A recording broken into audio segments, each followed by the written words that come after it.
Hello students, welcome to my YouTube channel gain knowledge. Students, आज ये video welfare state की दूसरी part होने वाली है। पहली पार्ट में हमने वेलफेयर स्टेट की जो मीनिंग, उसकी हिस्ट्री और उसके फंक्शंस को देख रहे थे। और आज के वीडियो में हम एस्टीमेट देखेंगे वेलफेयर स्टेट की, यानी कि उसके सपोर्ट में और उसकी अगेंस्ट में कुछ पॉइंट्स देखेंगे। पहली वीडियो की लिंक यानी कि पहली पार्ट की लिंक मैं डिस्क्रिप्शन बॉक्स में दे दूंगा। चलिए शुरू करते हैं।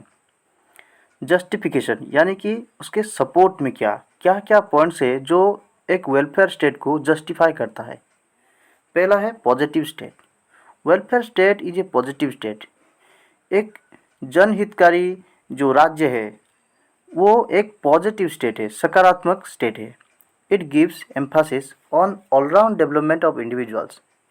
ये इसकी लोगों की, हर एक इंसान की ऑलराउंड डेवलपमेंट में ज़्यादा महत्व देता है, यानी कि पूरी तरह से एक इंसान कैसे डेवलप कर सकता है। It works as a medium of service. ये सेवा की एक माध्यम के रूप में काम करता है, यानी कि लोगों के पास कैसे सेवाएं पहुंच सकती है, पहुंचाना है, उसके लिए ये एक मीडियम की तरह काम करता है एक welfare state. The state bears all the responsibility of a person from before his birth to after his death। यानी कि एक वेलफेयर स्टेट उसकी जो जनसंख्या है, यानी कि उसकी जो लोग हैं, उनकी पैदा होने से पहले और मरने के बाद तक पूरी तरह से उनकी रिस्पॉन्सिबिलिटी को ये टेक ओवर करता है स्टेट। इसलिए वेलफेयर स्टेट एक पॉजिटिव स्टेट है। दूसरा क्या है? Guarantee of basic needs. एक वेलफेयर स्टेट की डेफिनेशन में हमने देखा था, it guarantees the basic needs like food, shelter, clothing, education and health to its individual. यानी कि एक वेलफेयर स्टेट अपने लोगों को सारी जो बेसिक नीड्स है उन्हें फुलफिल करने की पूरी गारंटी देता है। जैसे कि फूड देगा, शेल्टर देगा, क्लॉथिंग देगा, उनको अच्छी शिक्षा देगा, उनकी हेल्थ की ध्यान रखेगा, ये सारी चीज़। Social and economic justice. Ignoring caste, colour, gender, region and language, it tries to provide social and economic justice to its people। यानी कि किसी भी व्यक्ति की कास्ट, कलर, जेंडर क्या है, वो कौन सी एरिया को बिलोंग करता है, उसकी भाषा क्या है, यानी कि वो कौन सी लैंग्वेज बोलता है, इन सारे चीज़ों को वो इग्नोर करता है। इन चीज़ों को वो नहीं देखता है। वो सिर्फ देखता है तो सारे लोग उसके लिए इक्वल है, और वो सारे लोगों को सोशल यानी कि सामाजिक और अर्थनैतिक यानी कि इकोनॉमिक जस्टिस प्रोवाइड करने की पूरी कोशिश करता है। It tries to implement equality among the people. ये लोगों में समानता लाने की कोशिश करता है। चौथा पॉइंट है friend, philosopher and guide. A welfare state is more a friend and philosopher than a state. एक वेलफेयर स्टेट जो है वो सिर्फ एक स्टेट नहीं है, वो एक फ्रेंड भी है और फिलोसोफर भी है। It helps poor, guides people in right direction with proper education. ये जो वेलफेयर स्टेट है ये एक फिलोसोफर है और फ्रेंड भी है, क्योंकि ये गरीबों की मदद करता है, लोगों को सही दिशा दिखाता है, उनको अच्छी शिक्षा देता है और डेवलपमेंट के लिए जो सही रास्ता है वो दिखाने की पूरी कोशिश करता है। Necessity of under developed societies. Neglected and developing states cannot sustain themselves under individualistic or utilitarian system. They need to be welfare state।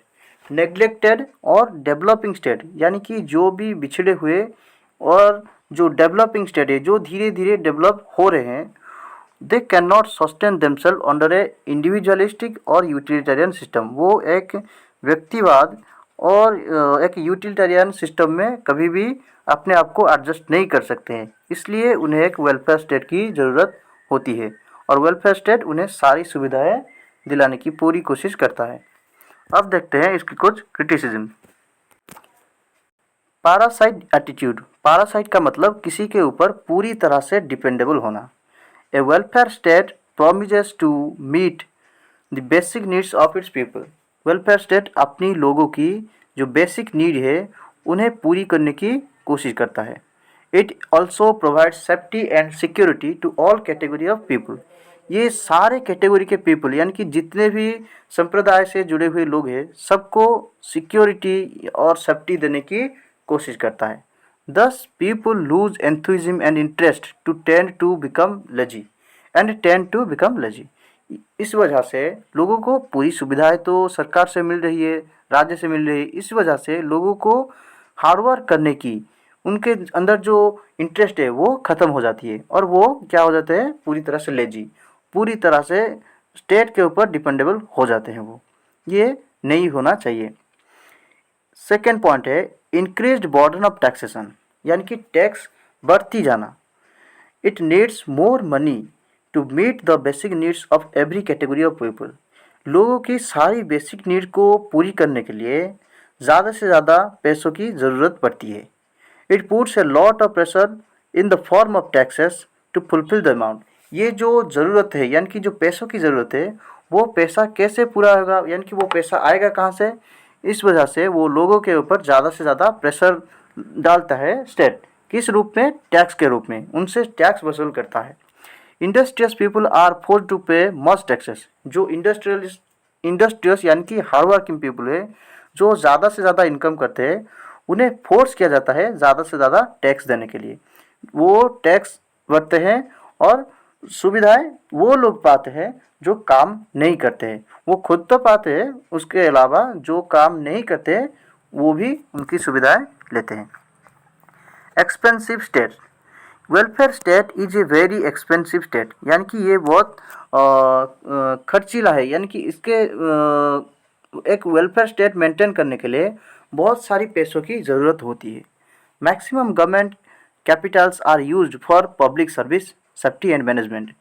जो गवर्नमेंट की जो कैपिटल है यानी कि गवर्नमेंट के पास जो पूंजी है वो सारे पूंजी यानी कि उससे उसकी पूंजी के मैक्सिमम पार्ट क्या होता है, लोगों की सर्विस के लिए, लोगों की सेफ्टी के लिए और लोगों को मैनेजमेंट करने के लिए, उनकी जो परिचालन करने के लिए ज़्यादा से ज़्यादा अमाउंट की खर्चे वहाँ हो जाते हैं।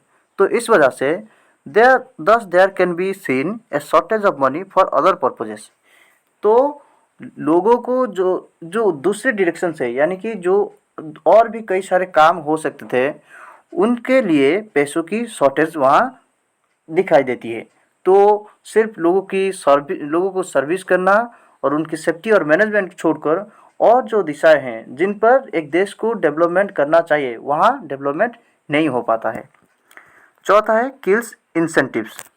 There is no special incentive in welfare state for hard work, यानी कि जो हार्डवर्किंग पीपल है उनके लिए कोई मोटिवेशनल चीज़ यहाँ रहता नहीं है। Here industrious and lazy people both are treated equally.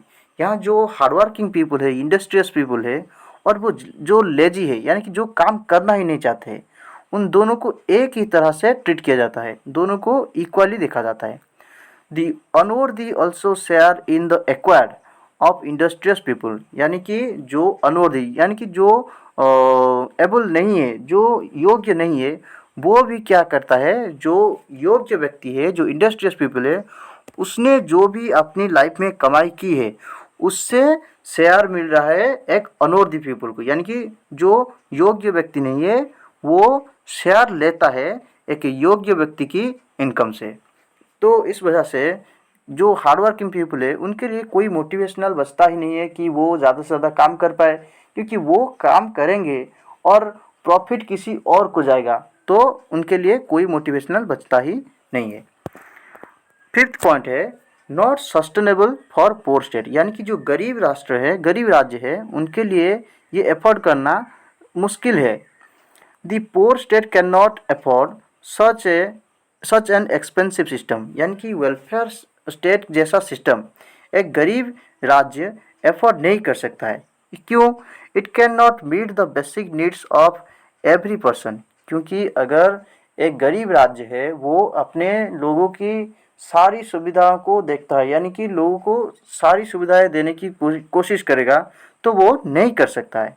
If it tries to fulfil the demands, अगर लोगों की डिमांड्स यानी कि लोगों की जो बेसिक नीड्स है पूरी तरह से ये फुलफिल करने की स्टेट कोशिश करेगा, it will fall into foreign डेब्ट, यानी कि वो जो इंटरनेशनल लेवल पर इसमें इसके ऊपर कर्ज है वो बढ़ती चली जाएगी। वो सिर्फ फॉरेन डेब्ट में जिएगा वो स्टेट।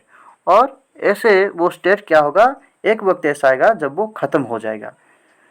तो ये थे आज के वीडियो के जो लेसन्स थे, और उम्मीद करता हूँ आपको अच्छा लगा होगा। अगर आपको मेरे वीडियोज़ अच्छे लगते हैं तो लाइक करें, शेयर करें और सब्सक्राइब करें। धन्यवाद।